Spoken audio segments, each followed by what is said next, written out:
Hi everyone, welcome to the YouTube channel. In this video, we will see how to convert PDF to Word document. If you have a PDF that you want to use as a Word, maybe you want to do editing or other stuff, then I'll show you how it could be possible.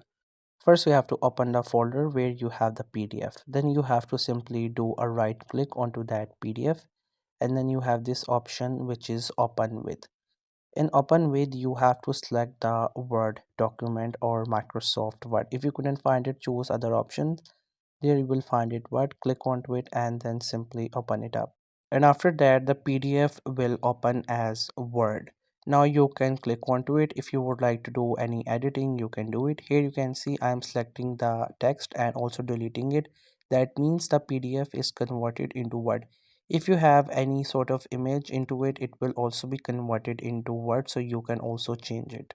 So that's how you can convert PDF to a Word document. I hope you find this video helpful and informative. Make sure to subscribe to the YouTube channel for more informative videos and updates. And thank you so much for watching the video.